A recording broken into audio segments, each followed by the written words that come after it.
souvent aussi, les partisans de la désobéissance civile vont dire il s'agit de cesser d'obéir et en fait, le système ne fonctionne plus.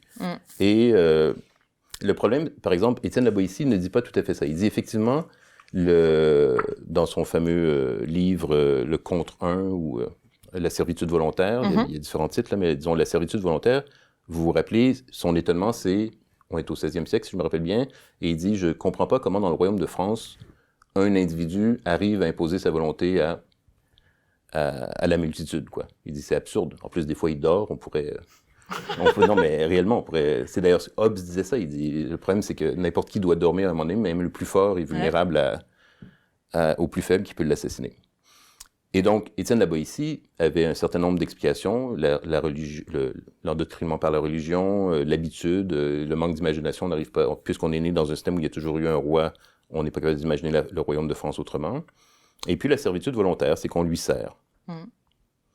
C'est qu'on le sert volontairement. Mais dans l'interprétation que Frédéric Lordon en propose, entre autres, il oublie quelque chose d'important, c'est que ce que La Boétie dit aussi, c'est qu'on ne fait pas juste servir le roi, c'est que le roi nous a proposé un système de hiérarchie, et on sert le roi parce qu'on sait que dans ce système-là, il y a des gens qui nous servent en dessous. Et c'est un système pyramidal, et en fait, le roi, il n'est pas tout seul en haut. Le roi a 10 lieutenants qui savent que ils vont servir le roi, mais en échange, eux peuvent commander aux autres. En dessous, et ça descend comme ça jusqu'en bas de la pyramide. Et donc, en fait, c'est un système extrêmement inégalitaire où presque tout le monde est le subalterne, mais aussi a du pouvoir sur les autres. Et c'est parce que tout le monde y tire un avantage. C'est pas simplement un serment de loyauté, je te déclare que je vais te servir, que ça tient. Et puis, en fait, aussi, ce que Étienne de La Boétie dit qui est très important, il dit, et je reviens à l'expression que j'ai nommée tout à l'heure, il parle de mange-peuple. Et dans l'idée de mange-peuple, ce que La Boétie nous dit, c'est, il dit, oui, le roi prend son énergie, sa force du peuple, mais il la métabolise, il la digère, il a des termes très forts, il dit, il pille le peuple, et il dit, il viole ses filles, il envoie ses fils à la mort.